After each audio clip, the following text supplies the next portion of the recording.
Hello à tous et bienvenue dans ce nouvel épisode sur l'entrepreneuriat en tant que femme sud-asiatique. Aujourd'hui, je reçois Mithula et Nirushi sur leur parcours en tant qu'entrepreneur avec leur produit Cake Master. Hello à tous. Hello. Ça va et toi? Ça va, merci.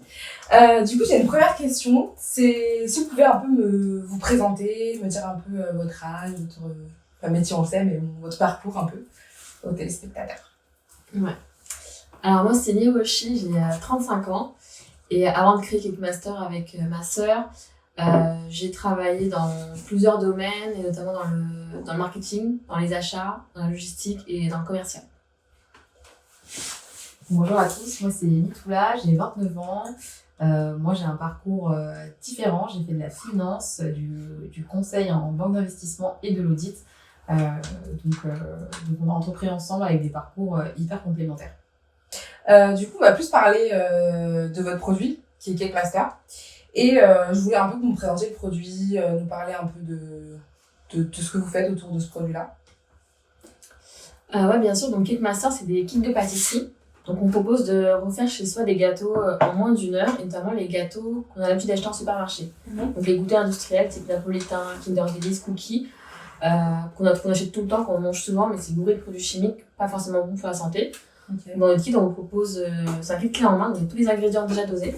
Donc c'est des ingrédients en français et c'est les mêmes ingrédients que ceux utilisés par les chefs pâtissiers. Donc la farine, chocolat blanc, chocolat noir, sucre, vraiment tout, et tout est déjà pesé. Donc il y a juste à ouvrir le sachet et verser. On propose également des ustensiles, donc des moules. Là c'est des moules en papier cuisson, on a aussi des moules en inox qu'on peut garder chez soi à vie. Et une maryse, on a également le rouleau à pâtisserie, le support pour les gâteaux à la fin, le papier cuisson, vraiment tout. Et il y a aussi une fiche recette. Il y a aussi une fiche recette qui explique étape par étape la recette avec un QR code qui emmène sur un tuto vidéo. Donc c'est vraiment expliqué en détail, donc c'est adapté aux débutants en pâtisserie et aux enfants dès 4 ans. Et voilà, c'est tout. Et on a aujourd'hui 6 recettes permanentes sur notre site. Et après, on fait des éditions limitées en fonction des saisons. Okay. Pour Noël, on a un kit pour faire sa de Noël. On a un gâteau pour la Saint-Valentin, pour Halloween. C'est des éditions limitées. On va parler de votre parcours donc, par rapport à Cake Master. Et je voulais savoir comment vous avez démarré. Donc vraiment des prémices donc de la réflexion du projet au début vraiment de l'entrepreneuriat avec la création de la première box. Ok, je commence. Donc en fait, faut savoir qu'avant d'avoir l'idée de Cake Master, on a eu d'abord envie d'entreprendre. Donc on avait eu, donc moi après 7 ans de salariat, j'étais arrivée à un stade où en fait je voulais faire quelque chose par moi-même, créer quelque chose A à Z pour moi. Et ma soeur aussi à ce moment-là de sa vie, elle avait envie d'entreprendre, donc en fait on s'était créé un groupe WhatsApp toutes les deux qui s'appelait Startup et on se partageait des idées d'entrepreneuriat mais pour chacune de nous, pas forcément dans l'optique de faire ensemble. Et ça c'était de janvier à mai-juin. En fait le groupe on l'alimentait, on allait se renseigner sur l'entrepreneuriat, des choses comme ça. Moi je travaillais encore à ce moment-là. Ensuite le confinement est arrivé en juin 2020 et on a commencé à faire des gâteaux, comme à peu près tous les Français à ce moment-là. Et sachant que notre papa, en fait, il était pâtissier cuisinier avant d'entreprendre, lui. Et il nous faisait toujours des gâteaux pour nos anniversaires, donc des fraisiers, des forêts noires, des vrais gâteaux français élaborés. Et on a voulu les reproduire à ce moment-là pendant le confinement, mais on s'est rendu compte que on n'était pas aussi doués que lui, et on a raté beaucoup de gâteaux. L'idée est venue d'un problème, on va dire, personnel. En tout cas une contrainte et comme en fait c'est un truc qu'on a fait à deux et c'est une problématique qu'on a connue ensemble en fait naturellement on va dire que l'idée est arrivée mais on s'est pas dit ah, ça y est on s'est pas posé sur une table et on s'est pas dit ça y est on va brainstormer et on va trouver une idée. En gros c'est au fur et à mesure, je pense qu'il y a tellement de réflexions, on s'est posé plein de questions, on a eu plein d'idées. On s'est renseigné sur l'entrepreneuriat, sur ce qui se fait, sur ce qui existe. Et en fait, c'est un peu un concours de circonstances et un contexte, on va dire, favorisant la réflexion qui est le Covid, qui a fait que un jour, voilà, moi, je sais que j'ai démissionné de mon CDI Et c'était le lendemain que c'est arrivé. Donc, moi, je pense que je me dis pas que c'est un hasard. Je me dis, peut-être que mon esprit était libéré. Peut-être qu'à ce moment-là, on était toutes les deux aussi prêtes à se lancer totalement dans le bain. Et c'est de là où l'idée est vraiment arrivée. C'est une fois qu'on était un peu libérés de toutes les contraintes, on va dire, externes. Et voilà, l'idée, en fait, est arrivée comme ça. Donc c'est d'abord l'idée d'entreprendre et ensuite l'idée de la boîte même. Et dès qu'on a eu l'idée, en fait, on a rapidement exécuté, je pense, en même pas 2-3 jours. En fait, on s'est dit, ok, on a l'idée maintenant, on va pas se lancer tête baissée dans le truc, on va valider.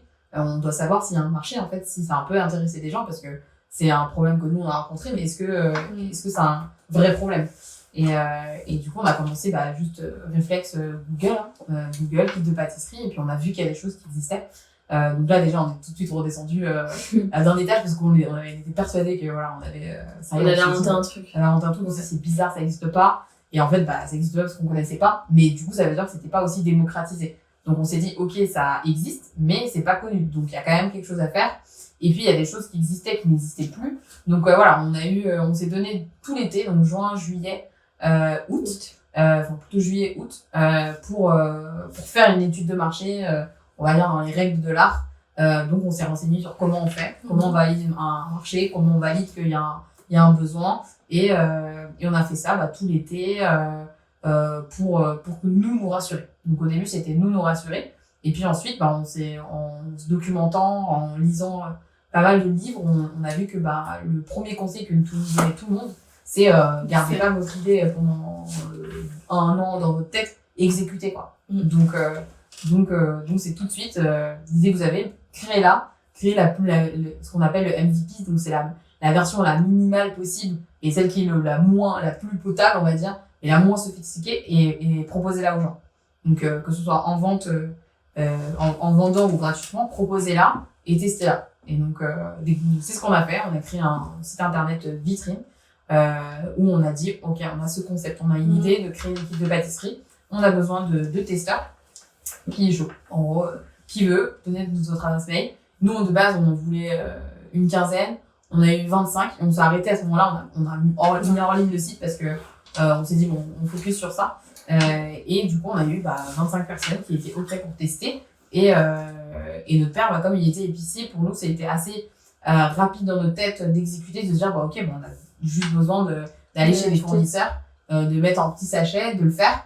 Et au final, quand on a fait les 15 premiers, enfin les 25 premiers, c'est que c'était comme comme un mariage chez nous. En gros, on était tous en bas, on s'était tous répartis les tâches, comme quand on fait les petits sacs qu'on donne à la fin. En gros, c'est rachacun remplit un sachet et travaille à la chaîne. On a fait ça en famille et on a expédié le truc. Notre papa nous a aidé à faire les cartons et tout. Et en gros, voilà, premier test fait.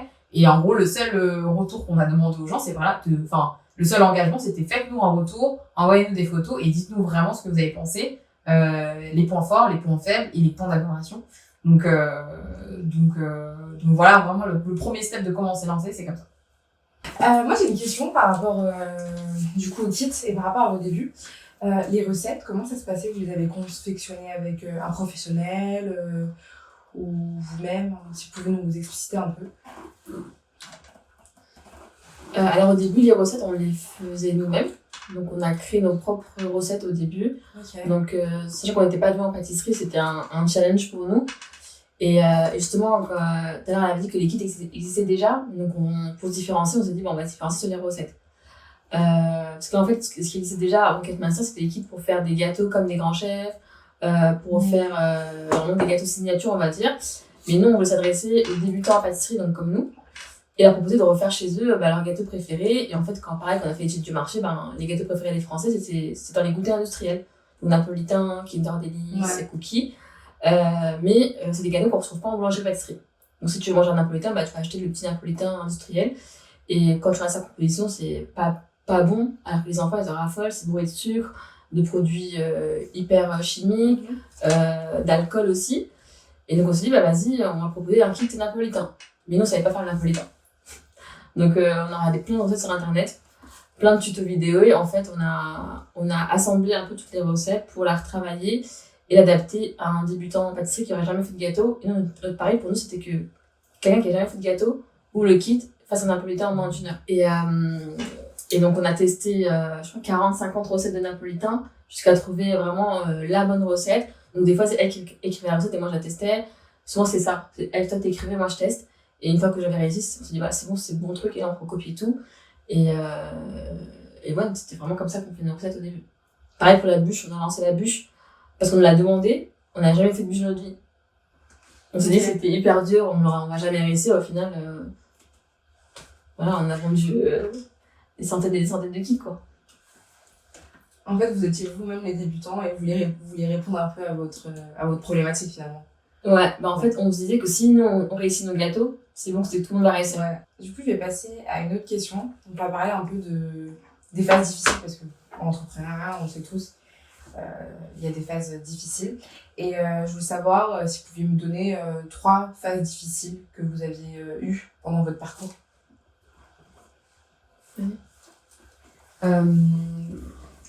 Alors, je pense que la première, c'est vraiment la visibilité, la légitimité, la crédibilité en fait de notre projet, parce que du coup, on n'était pas pâtissière et pour nous c'était un avantage, mais c'était à nous de le prouver et de bien tourner, parce que la première question c'est j'achète un kit de pâtisserie mais toi tu sais pas faire de gâteau, donc en gros c'est quoi la légitimité, pourquoi toi tu créais ça, et pourquoi n'importe qui d'autre pourrait le créer. Donc c'est vraiment la légitimité de pourquoi nous on a créé ça, qu'il y a une histoire derrière, une raison derrière, et qu'en fait on avait aussi on avait vu qu'il y avait pas mal de personnes qui ont créé des kits avant, qui étaient pâtissiers mais c'était pas forcément entrepreneurs, et du coup c'est pour ça que ça n'a pas duré aussi. Donc il y a un vrai problème de crédibilité et de visibilité. Donc c'est ok, on a réussi à vendre sur Instagram, dans notre compte, petit hobbies dans le garage, et comment on en fait un business et comment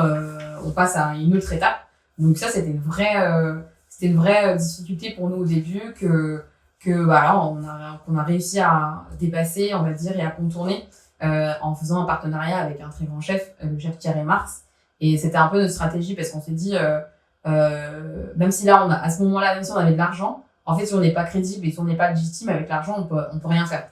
Donc à ce moment-là on avait plus besoin de crédibilité, donc on s'est dit il faut que quelqu'un de connu valide le concept et se dise ok. Donc ça c'était vraiment la première difficulté. Ouais, et la deuxième, du coup, c'était de trouver, donc une fois qu'on avait la visibilité, la crédibilité, donc on avait le tampon validé par le chef, donc c'était très bien. Après, c'était en fait comment tu transformes ce projet en un business viable avec un bon business model. Donc ça, on a longtemps cherché le bon modèle, et justement là, on a switché après l'émission, une fois qu'on a ça a été. Donc jusqu'à maintenant, on faisait du B2C, donc on vendait directement aux particuliers via notre site e-commerce, via des points de vente éphémères, via des salons. Du coup, c'était pendant quelques temps, mais du coup, ça demandait beaucoup d'énergie. Parce qu'en fait, à chercher 1 client, 2 clients, 3 clients, mais tu leur vendais 1 kit, 2 kits maximum. Et c'était pas forcément viable pour nous. En tout cas, par rapport à la stratégie long terme qu'on avait, c'était pas du tout viable. Et donc là, depuis l'émission, on s'oriente vers les entreprises. Donc le B2B. Donc, on a 2 principaux clients, on va dire, des entreprises qui souhaitent offrir des kits en tant que cadeau pour leurs clients ou collaborateurs. Donc, entreprise, forcément, tu as beaucoup de salariés. Donc, ils peuvent nous commander 20 à plus de 200 kits en une seule commande. Donc, en fait, on passe, on va dire peut-être plus de temps, mais c'est pour plus de volume de commandes. Et aussi, on s'adresse également aux épiceries fines, aux magasins qui sont du coup distributeurs de nos produits. Donc pareil, eux, on leur vend et eux, ils le mettent en rayon et ils se chargent de vendre à leurs clients. Donc ça, c'est une stratégie actuelle. Donc trouver un business model, c'est le deuxième challenge. Troisième. Et le troisième, je dirais que c'est le financement. Parce que une fois qu'on a développé notre produit minimal, celui qui est le moins sophistiqué, qu'on a réussi à avoir de la légitimité, et en fait, après, on produit, on est dans la nourriture. On est dans la gourmandise, il faut que ça soit sexy, il faut que ça soit marketing, il faut que ça se vende en fait. Nous, notre but de base, c'était d'être en magasin.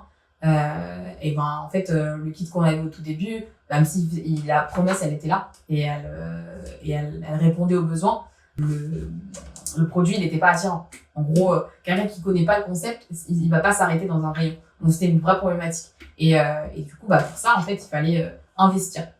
Et en fait, jusqu'à cette étape-là, nous, on réinvestissait ce qu'on gagnait comme argent.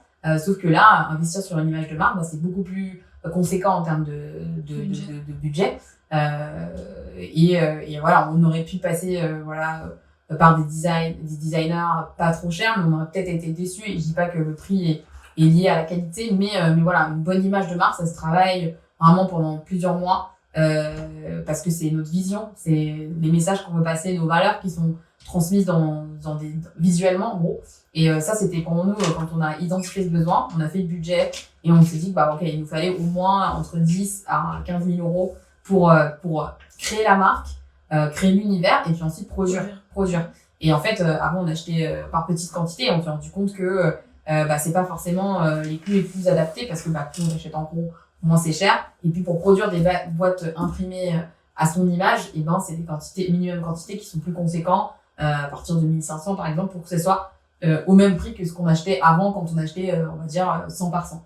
Donc il y a eu toute une réflexion de ok, comment on passe à l'échelle maintenant, il faut de l'argent. Et c'était la troisième grosse problématique. Et donc pour ce faire, on a fait une campagne de financement participatif. Donc ça veut dire que en gros, on a demandé, en gros, c'est des personnes qui ont financé notre projet, donc en contrepartie de quelque chose qu'on leur donne. Donc c'était soit un produit, soit ça peut être un e-book, etc. Et donc on a fait ça sur Ulule.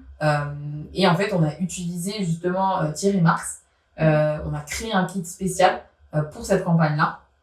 Et l'idée, c'est que du coup, avec cette campagne, on a pu récolter, je pense, entre 10 et 15 000 euros pour justement pouvoir créer, en tout cas donner vie, parce que du coup, on avait déjà créé l'univers de marque en avance, et le but, c'était de lui donner vie. Donc ça nous a permis de faire ça. Et en parallèle, donc en amont, pour créer cette marque, on a sollicité le département du 95, donc de là où la boîte est domiciliée et là où tout est fabriqué. Donc tout vient du 95, c'est assemblé par des personnes en situation de handicap dans le 95. Et donc le département nous a soutenus et nous a donné aussi un financement bancaire, bien sûr. Donc c'est pas une subvention, c'est pas de l'argent gratuit, c'est quelque chose qu'on rembourse. Mais voilà, on va dire que aujourd'hui c'est compliqué d'emprunter dans les banques mais par contre voilà, quand on est soutenu par un département, une région, en tout cas une organisation publique, et c'est plus facile d'avoir ce crédit-là. Et c'est aussi backé et garanti, c'est-à-dire que si aujourd'hui, demain on se retrouve en difficulté, la région, le département pourra nous soutenir auprès de la banque et payer à notre place un certain montant. Donc voilà, on a dû passer plusieurs étapes, convaincre des gens, des comités pour montrer que notre projet est viable et pour dire backez-nous et prêtez-nous de l'argent. Donc ça, c'était, on va dire, la troisième plus grosse difficulté et celle qui nous a permis de passer à l'autre étape parce que maintenant les gens ils voient la boîte et ils ont tout de suite envie de regarder, le site il est joli, l'image de marque est totalement différente et voilà, je prends ce mug là, mais demain il y a un mug comme ça, il y a un mug un peu plus original, on va tout de suite forcément regarder le mug le plus original et voilà, aujourd'hui tout se vend par les yeux. Et juste pour rebondir, où est-ce qu'on peut trouver vos produits en tant que consommateur ? Donc sur notre site internet, cakemaster.fr. Et là, on est justement dans quelques épiceries fines dans Paris, Saint-Denis et dans Val d'Oise. Toutes les infos sur notre compte Instagram, cakemaster.fr. Et voilà, on espère que d'ici la fin d'année, on sera dans d'autres boutiques. Tu as parlé d'une émission. Je pense que tout le monde ne sait pas dans quelle émission vous êtes passé. Si tu pouvais nous expliquer un peu l'émission, le concept de l'émission et aussi nous raconter un peu le passage. Ouais. Alors, on est passé en février 2023 sur l'émission Qui veut être mon associé. Donc, c'est une émission sur l'entrepreneuriat qui propose à des entrepreneurs de venir pitcher son projet, donc présenter ce projet devant un panel d'investisseurs. Et le but, c'est qu'en fait, tu repartes avec des fonds. Et donc, nous, on avait été, justement, tout ce qu'elle avait raconté, Mintola, c'est un peu lié parce que quand on a fait une campagne de crowdfunding, quand on a changé notre image de marque, on a été contactés sur Instagram par la production de l'émission qui nous a repéré en fait via notre campagne Ulule et qui nous a proposé de participer à l'émission. Donc nous, on connaissait déjà cette émission, on l'a regardée depuis qu'on avait, même avant de créer Cake Master, on regardait. Donc il y a déjà eu 2 saisons avant que nous on passe. Et en 2021, 2022, il y avait une boîte qui était passée un peu dans le même concept que nous, qui faisait des kits pour faire des baguettes. Donc on s'était vachement projeté, on s'est dit il faut qu'on fasse cette émission-là. Et finalement, ils nous ont contactés, donc on s'est dit c'est une opportunité à saisir. Et en fait, tout ce qu'on a travaillé en fait, sur le packaging et tout, ça a payé. Et donc on est passé en février 2023 et donc on a eu 3 investisseurs qui nous ont soutenus et qui ont accepté une proposition de financement. Ok. Et du coup, ça vous a aidé à développer la marque encore plus, non ? Qu'est-ce qui a été fait comme développement juste après cette émission En fait, l'émission, ça nous a apporté déjà beaucoup de visibilité. Donc là, en gros, t'as 2 millions de spectateurs qui regardent l'émission et donc qui connaissent Cake Master, quoi. Donc ça a déjà pas mal de commandes aussi. Et aussi, c'était une étude de marché, on va dire, à l'échelle nationale. Parce que les gens qui commandaient nous ont fait des retours hyper positifs, mais aussi constructifs sur des axes d'amélioration et qu'on a travaillé ensuite. Et après, par rapport au financement, on n'a pas donné suite. Parce que il y a eu des choses en dehors de l'émission qui se sont passées après et on n'était pas forcément alignés sur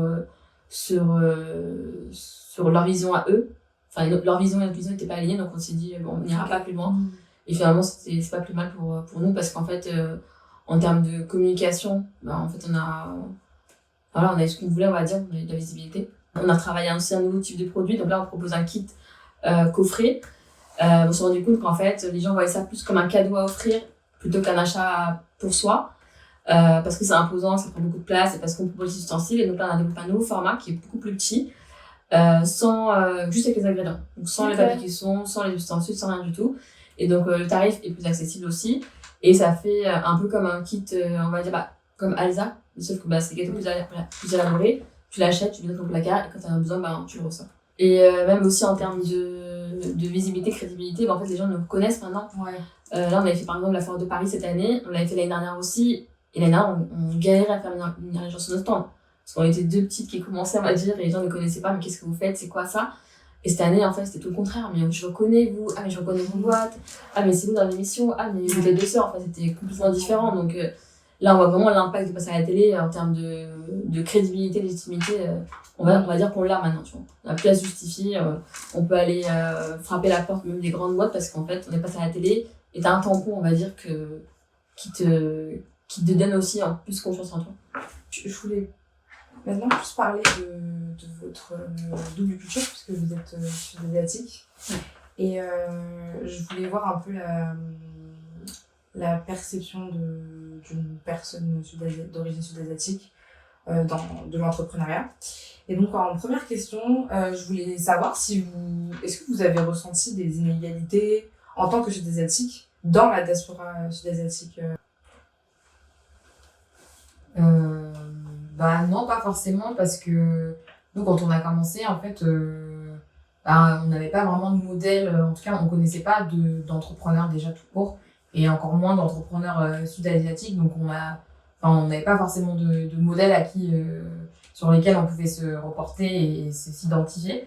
Et il n'y avait pas forcément un sentiment négatif dans la communauté. Après, une inégalité dans le sens plus c'est pas comment en fait d'entreprendre dans la communauté, c'est un peu la voie royale, c'est le CDI, le salariat et la stabilité. Donc oui, on était un peu perçus comme des ovnis, pas forcément dans notre famille au départ, un peu quand même, parce que voilà, c'est un choix de vie, mais voilà, notre père il est entrepreneur et du coup il comprend cette volonté de créer un business par soi-même, mais c'était plus les gens autour en fait qui comprenaient pas pourquoi tu fais des études, pourquoi moi je sais que j'avais fait une prépa, j'ai fait une grande école, on me l'a ressorti tellement de fois, en gros, pourquoi t'as fait autant d'études pour finir par faire des gâteaux, vraiment, et c'était assez dur quand même à entendre, mais après, voilà, tu fermes les oreilles et tu t'écoutes pas et tu te laisses pas attendre parce que tu te dis que ils ont pas compris. Ils ont pas compris. Surtout que nous, en fait, on n'a pas entrepris pour créer un autre business qui existait déjà, etc. On a créé un concept. C'est différent. Les gens, ils comprennent pas forcément. Et quand tu vas dire, voilà, des gens de la communauté, bah, que tu vas mettre en paquet, enfin, pour eux, tu vas mettre en paquet de la farine et du sucre. Et ils disent, bah, je peux l'acheter moi-même. Mais clairement, enfin, tu vois, je dirais la même chose si c'est pour faire du biryani. Je peux dire, bah, c'est bon, ton sachet de curry, je l'achète en pot. Parce que je sais le faire, quoi. Mais c'était pas du tout la cible et c'était pas du tout le but voulu. Donc inégalité, c'est pas inégalité, c'est plus incompréhension et c'est se sentir comme des intrus parce que personne en tout cas c'était pas démocratisé et même jusqu'à même nos parents au final, même s'ils nous soutenaient, ils comprenaient pas, ils disaient ok, fais-le, mais en gros j'ai pas compris pourquoi tu fais ça, mais je le fais. Et un jour notre père était venu nous dire, ah bah j'ai vu le fils de un tel, il a dit que ce que vous faisiez c'était hyper innovateur et que c'était pas mal, et ça c'était même avant l'émission. Donc il a dit, ah bah du coup ça a l'air bien ce que vous faites et tout. Un an plus tard, on a dit. En gros, c'est l'approbation des autres qui a fait que peut-être qu'il était plus rassuré, on va dire. Disons, on avait quand même rassuré avant d'entreprendre parce qu'on lui a dit, écoute, si ça marche pas, c'est pas grave. On a un background qui fait qu'on peut rebondir. On est vachement rassuré dessus et donc quand on s'est lancé, on n'avait pas cette pression, on va dire, de la famille parce que en vrai, on a vachement fait attention à ça. Comme on a fait une étude de marché et tout, je pense qu'ils ont compris que voilà, on n'y allait pas à tête foncée, quoi. C'était quand même réfléchi. Mais ouais, c'est vrai que cette phrase c'était marrant parce que notre père, pareil, il comprenait ce qu'on faisait, mais il savait pas trop où on allait. Mais vu qu'il avait que quand les gens commencent à parler de nous, mais en bien, il s'est dit c'est bon, ok, on va les laisser, on va voir. Ouais, et après, bah, ça a encore plus été validé depuis l'émission, où bah voilà, là c'est en fait au final là on était contente parce que déjà avant de passer à l'émission, bah nous on a décidé de communiquer beaucoup sur ce qu'on fait. Sur LinkedIn par exemple, on parle beaucoup de toutes les actions qu'on fait, sans forcément parler de la boîte. On fait quasiment pas de pub pour Cake Master, mais c'est vraiment on dit bah on est parti à tel endroit, on a rencontré une telle personne, enfin voilà, on a pitché devant Macron, on a pitché devant des ministres, on a fait pas mal de choses et en fait on partage, mais pour dire bah en fait c'est faisable. En gros, il y a un mois et demi, il y a un an et demi, 2 ans, on était dans le garage, on a cherché sur internet. En gros, on n'a pas de super pouvoir, c'est juste on y croit et c'est la volonté, quoi. C'est tout ça, et c'est pour ça qu'on partage et on reçoit pendant notre campagne Ulule, on a eu beaucoup de soutien de la part de la communauté pour repartager la campagne. On sait que tout le monde nous disait bah ok, je vais le montrer en story, je vais partager à mes proches, et du coup on a eu ce premier soutien là, et quand on est passé à l'émission, bah, on était super contente parce que t'as plein de gens il y a des gens qui étaient dans d'autres pays, qui avaient une VPN,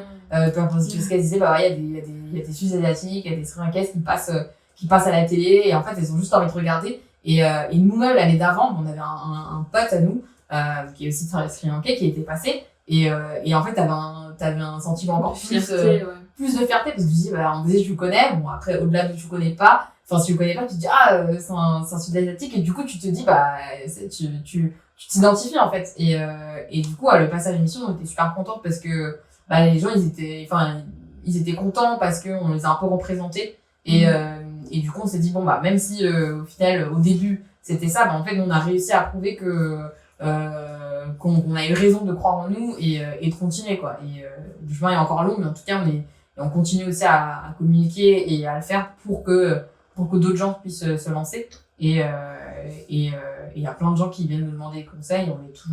On est toujours là pour leur répondre, parce que nous on aurait kiffé avoir ça, et on l'a eu au fur et à mesure à différents stades, avec plein d'autres entrepreneurs qu'on a rencontrés à des événements en France, des entrepreneurs sud-asiatiques. Mais et je pense que c'est important parce que bah plus on se sent proche des gens qui veulent faire la même chose que nous, bah plus on se dit c'est possible, quoi. Donc voilà. C'est incroyable, vous avez pitché devant Macron. Je viens de l'apprendre là. Mais est-ce que vous avez ressenti aussi des inégalités dans le domaine entrepreneurial, parce que vous êtes des femmes racisées? Est-ce que vous avez ressenti quelque chose de négatif dans ce domaine-là?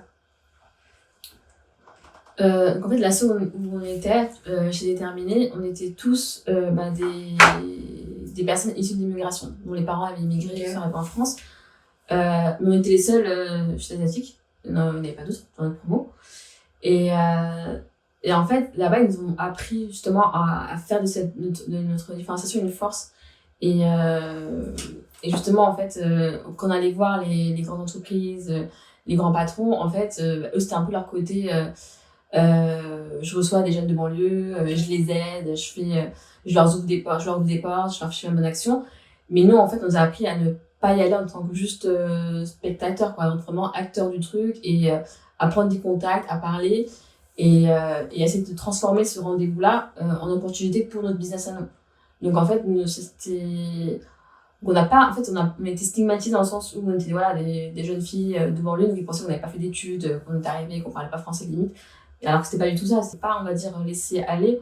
On a vraiment pris le bon côté du truc et on s'est dit, bah lui, c'est un bon contact, il a telle entreprise, il connaît telle personne, on va lui parler, on va pitcher et go, quoi. Ouais, franchement, on n'a jamais ressenti, en tout cas, d'inégalité dans l'accès, en fait, enfin, en gros, dans l'écoute. En gros, dans la crédibilité, etc. On s'est pas dit, ouais, ils vont pas nous calculer parce qu'on est asiatique, parce qu'on est des femmes. Ça, on l'a pas ressenti. En tout cas, si c'était, au début, en fait, on pensait que c'était ça, mais en fait, on s'est dit, après, c'est notre force, justement, parce que on se démarque. Le truc, c'est qu'aujourd'hui, tout le monde, en fait, parle de l'entrepreneuriat, l'homme blanc, trentenaire, voilà, fils à papa, etc. Et en gros, on s'est dit, bah, en fait, il y a plein de gens aussi qui veulent sortir de ce truc, et en vrai, il y a plein de gens qui sont différents. C'est juste qu'on les voit pas. Et du coup, bah, nous, on s'est dit, bah, c'est l'occasion de le faire. En fait, c'est l'occasion d'utiliser, en fait, on va dire, le fait qu'on soit minoritaire en force. Et en fait, en découvrant aussi l'écosystème, on a vu qu'il y avait des aides pour les femmes, des issues de communautés. Il y a plein d'aides, en fait. Donc, on s'est dit, mais en fait, autant en faire une force et autant aussi, bah, jouer avec les règles du jeu parce que les Déterminés, c'est une association au final qui fait comme plein d'autres associations en fait sur l'entrepreneuriat, mais ils ont réussi à se démarquer et à en faire une force. Donc nous on s'est dit on va faire pareil et dans toutes les choses qu'on a fait après, on l'a utilisé. Donc après Déterminé, on a intégré un incubateur, l'incubateur de l'EDEC, la station F, et clairement quand on a pitché pendant le pitch, bah, on leur a dit, enfin en gros des personnes comme nous, il n'y en aura pas deux. Enfin, en tout cas, il n'y en aura pas 200 000 qui vont postuler. Et en fait, c'est aussi l'occasion pour vous de montrer une image différente, une image plus inclusive. Ils ont aussi besoin de ça pour leur communication. Donc, nous, on a joué avec ça. Et voilà, je dis pas qu'on a été prise que pour ça, mais en tout cas, on se dit c'est un avantage. En tout cas, c'est un critère qu'on doit tourner en avantage. Et pareil pour la télé, au final, je pense que notre histoire, le fait que voilà on soit sri-lankaise, fille immigrée, deux sœurs, voilà, à la télé il y en a pas 50 000 qui passent et forcément je pense que la personne qui nous a pris elle s'est dit bah voilà ça c'est atypique, ça va plaire, ça va être la séquence émotion, on nous l'a dit, on a dit vous allez être la séquence émotion et en gros on a vu en fait, on a fait un pitch, ils nous ont demandé un peu de le transformer, d'accentuer plus sur la partie famille, plus sur le fait qu'on a lâché nos CDI, etc. Et du coup, je pense que bah, quand on a compris ça, faut juste s'en détacher, faut se dire bah en fait nous on est né de parents immigrés, on est dans un pays, enfin c'est notre pays, mais du coup on se sent pas forcément 100% français, on a une double culture qui fait que du coup on sera jamais, on va dire, dans le moule vraiment carré, on sera jamais dans le moule, et du coup bah c'est à nous de s'adapter et de prendre ce qu'il y a à prendre. Et en fait, je pense que c'est la meilleure attitude à faire parce que bah, même si on ressent des inégalités, bah, essayer de les tourner en notre faveur. Donc ça, c'est le côté positif. Et le côté négatif qu'on a aujourd'hui, je pense, c'est l'accès au réseau, mais un réseau différent. Aujourd'hui, on a un réseau qu'on s'est créé, un réseau du coup qu'on crée au fur et à mesure, il n'y a pas de souci. Mais peut-être que pour faire des choses encore plus ambitieuses, qui nécessitent beaucoup d'argent, bah ça, c'est un réseau qu'on n'a pas encore. Et ce qui est normal, parce que bah voilà, si demain moi en gros imaginons que je suis milliardaire, je veux investir, bah forcément je vais jamais aller investir dans un milieu que je connais pas du tout. En fait, je vais demander à mes proches de proches, à mon réseau. Donc forcément en fait il y a cette partie là qui qui pêchent encore de notre côté. Mais à l'inverse, on voit qu'il y a des investisseurs qui nous ressemblent, qui commencent à créer des fonds pour des gens qui leur ressemblent. Donc voilà, c'est juste, s'il y a des inégalités, bah, c'est à nous de trouver des solutions pour les contrer. Et pas juste dénoncer que, ok, il y a des inégalités, ça se passe pas, nous on n'a rien, bah, on trouve des solutions. C'est vraiment un vrai caractère. En vrai, c'est une source de vie. C'est comme ça qu'on évolue en vrai dans tous nos projets. Donc, c'est super intéressant. Et puis, c'est très bien dit, en fait. Parce que je pense qu'avec les expériences, vous avez aussi développé cette niaque. Ce qui fait que là, elle est très précise et on la ressent quand vous parlez. Enfin, on a échangé et je trouve ça très puissant en termes d'énergie. Ça pousse vraiment les gens. Donc, c'est super intéressant. Et c'est aussi super intéressant que vous le partagez comme ça dans des cadres d'entretien ou même en parlant des personnes. Donc, je vais encore un peu parler de votre culture sud-asiatique et je voulais savoir, est-ce qu'en créant ce projet, votre culture est un peu intervenue? Sur Cake Master, non, pas du tout.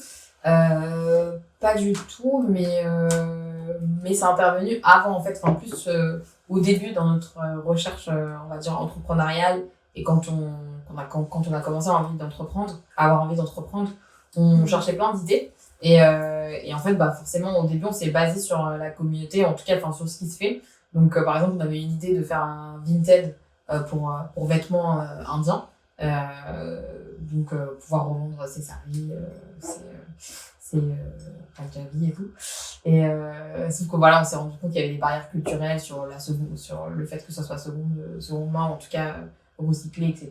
C'était pas forcément le meilleur business à faire. À un moment donné, on s'était intéressé à la location de salles de fête, parce que voilà, il y avait ça, site pour réservation de mariage, un peu comme Booking, mais voilà, mettre une date et trouver date et lieu, ou date et rien, date, situation géographique, et trouver un peu tous les prestats qui sont dispo à cette date-là, et en fait les contacter directement via un formulaire qu'ils reçoivent sans aller sur les Insta et demander des prix. En gros, tout est hyper transparent.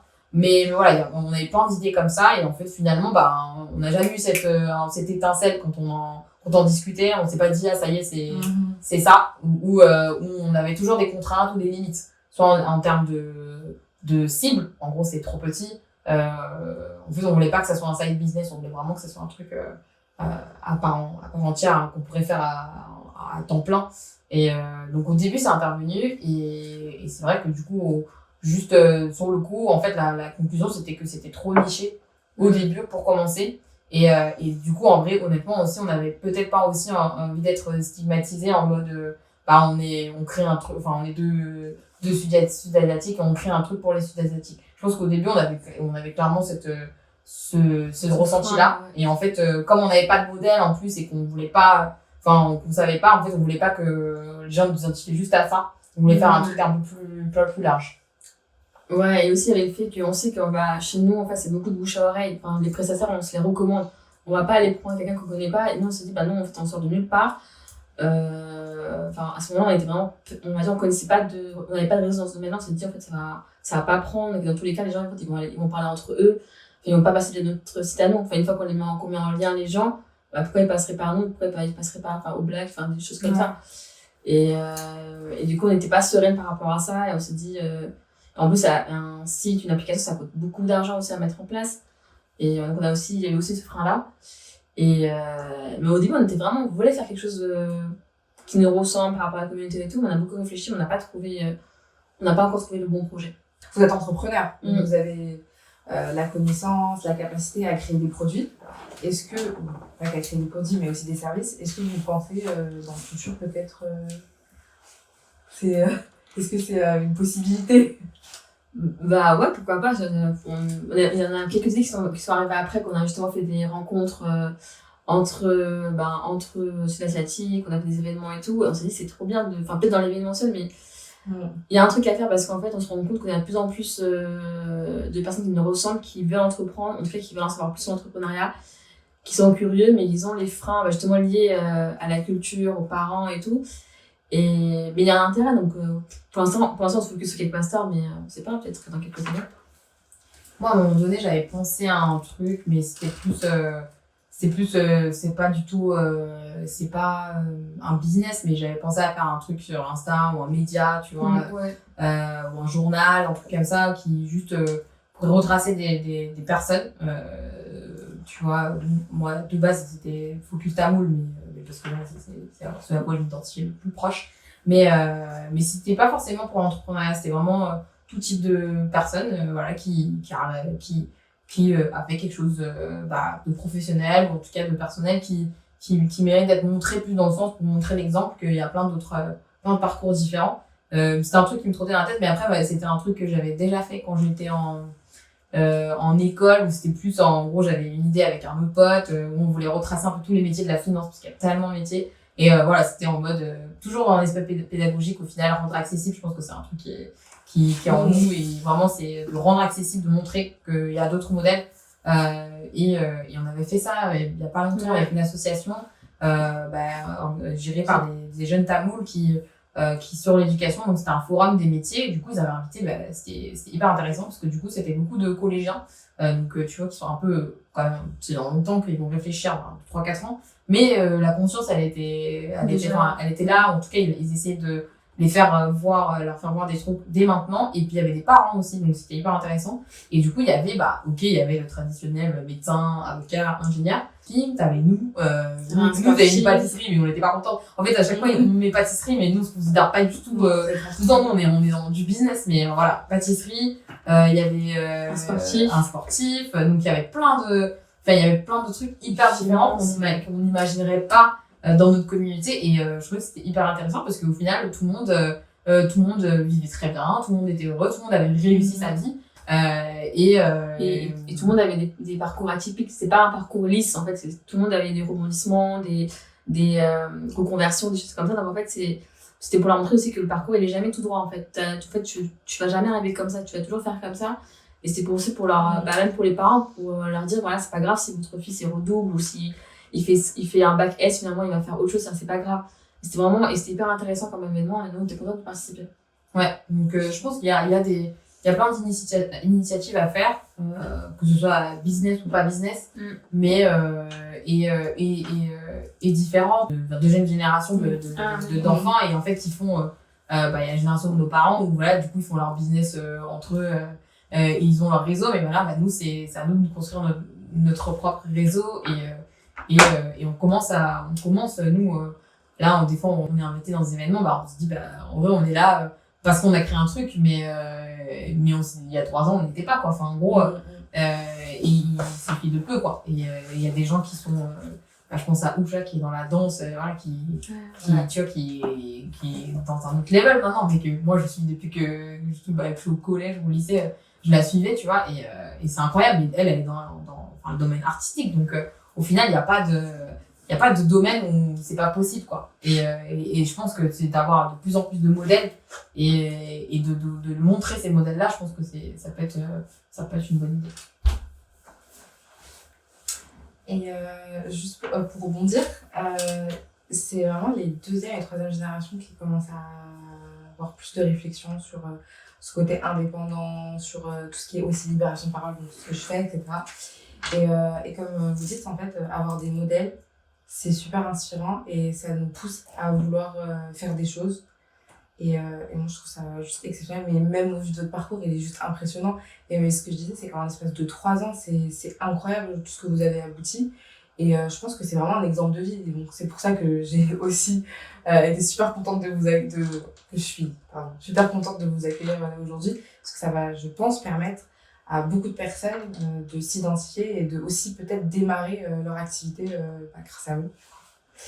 Et du coup, on va un peu terminer sur cette lancée un peu de pédagogie pour les autres. Est-ce que vous avez des conseils, des messages pour les Sud-Asiatiques, mais aussi pour les femmes Sud-Asiatiques?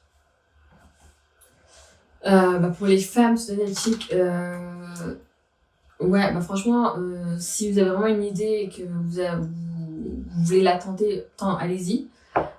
Mais faut faire attention parce que déjà il y a un backup au niveau de l'entourage, c'est important, qu'on soit femme ou homme d'ailleurs, Parce que l'entrepreneuriat, c'est les montagnes russes. En fait, le matin, on est content, le soir, on pleure, après, on rigole. Enfin, c'est vraiment... émotionnellement, c'est prenant. Et si la famille, les amis proches ne suivent pas et qu'ils sont tout le temps là à nous rabaisser, à nous contredire, c'est encore plus dur. Ouais. Et peut-être que si vous hésitez, peut-être le faire en side project pour commencer. Mais du coup, ça prendra peut-être plus de temps et plus d'énergie parce que y a le travail, après, il faut rentrer chez soi, travailler à côté. Mais le conseil, c'est de foncer, de se documenter, se renseigner, aller voir sur Google, YouTube, il y a plein d'autres trucs qui existent. Et parler, aller partager vos idées, confronter les idées et exécuter le plus rapidement possible.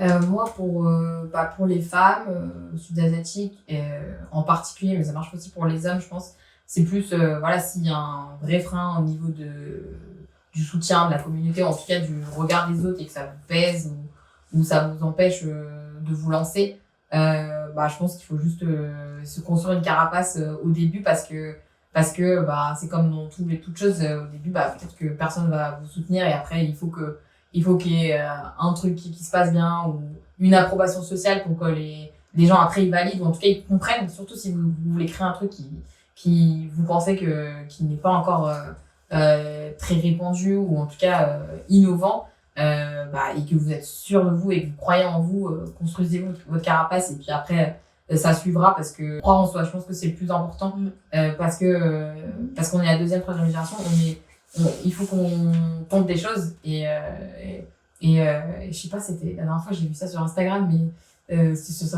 une réplique de film mais en gros il disait en fait tu peux désobéir à tes parents si tu vas faire quelque chose de mieux, en gros tu vas faire un truc mieux que, en gros le but c'est que tu passes à l'étape suivante. Tes parents nos parents ils sont venus, ils pouvaient pas, ils avaient pas le droit à l'indépendance, il y avait tellement d'autres trucs essentiels à gérer, il fallait avoir un toit, fallait manger. Ils connaissaient pas comment ça se passait. Oui, mais ils avaient pas forcément c'était pas du tout le but, fallait manger, fallait dormir, fallait s'occuper des enfants, s'intégrer dans la société. Et cette phase-là, si vous y êtes et que ça y est, c'est à nous de passer à la prochaine étape. Et je pense que c'est normal, en fait, si on était dans l'autre phase, on ne penserait pas à tout ça. Mais si on a ce besoin d'avoir un impact, de parler, de libérer notre parole, c'est qu'on est dans une autre phase et c'est à nous de le faire. Nos parents, ils sont pas du tout dans cette optique-là et ils vont pas comprendre parce que c'était pas leur besoin. Eux, ils étaient pas en mode on veut profiter de la vie parce que c'était pas le but. Donc en fait, je pense que à chaque génération son combat et en fait, il faut pas se laisser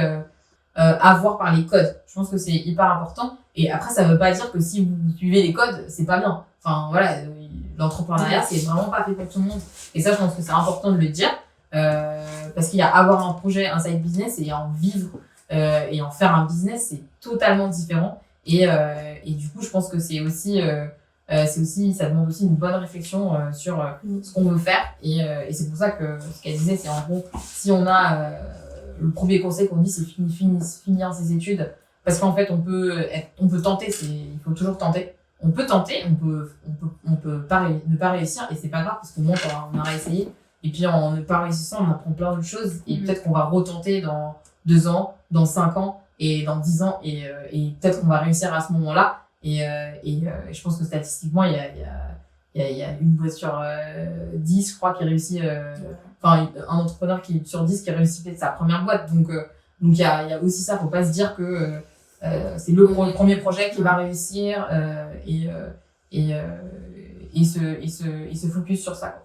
Donc je pense que finir ses études, avoir son backup et se lancer, prendre des risques mais toujours mesurés. Et j'avais oublié une question qui est quand même très importante. Comment ça va aujourd'hui avec Cake Master, dans vos vies, etc. Là ça va, là c'était l'été donc on s'est un peu reposé. Et donc là on attaque la rentrée bientôt donc on est chargé on va dire à bloc mais là ça va. Et toi? Ça va, franchement cette année c'est la première année où on a commencé on a réussi un peu à lever du pied, à prendre du recul et à se dire qu'on n'a pas besoin d'être tout le temps à fond et je pense que l'émission ça nous a beaucoup la pression elle est montée comme ça et elle est descendue mais elle a pris du temps, elle a redescendu mais je pense qu'elle est restée longtemps en bas parce que je pense qu'on en avait besoin et parfois il faut juste s'écouter Et là, nous, je pense qu'on attaque une nouvelle phase pour la boîte. On a fini un peu la phase startup, création, idéation. Et là, on est vraiment on est la phase, on va dire, d'une boîte entre 3 à 7 ans où il faut vraiment arriver à stabiliser, pérenniser le business. Et du coup, je pense qu'on passe de créatrice de fondatrice à chef d'entreprise. Et du coup, c'est nouveau pour nous. On apprend encore. De toute façon, on apprend tous les jours. Et du coup, c'est une autre façon. Là, où il faut qu'on soit gestionnaire et plus dans la phase un peu plus cool où t'as tout le temps plein d'idées, tu réfléchis à plein de trucs. Là, c'est vraiment, là, c'est, ok, il faut que, là, on a des charges fixes tout le temps. Donc, c'est un autre mindset. Et du coup, c'est un nouveau défi. Et on espère qu'on va y arriver. Et en tout cas, on fera tout pour y arriver. Et on est déjà content de tout ce qu'on a fait jusqu'à présent. Et voilà, on lâche pas. En tout cas, c'est tout ce que je vous souhaite. Et j'espère que je vais voir votre progression assez rapidement. Bon, elle est quand même très rapide, votre progression. Mais j'espère vraiment que vous allez réussir à avoir ce que vous vouliez. Et franchement, je voulais absolument vous remercier pour cet entretien qui est inspirant comme touchant. Et du coup, je vais vous dire merci à vous d'avoir visionné cet épisode. Et je vous dis à très bientôt. Au revoir.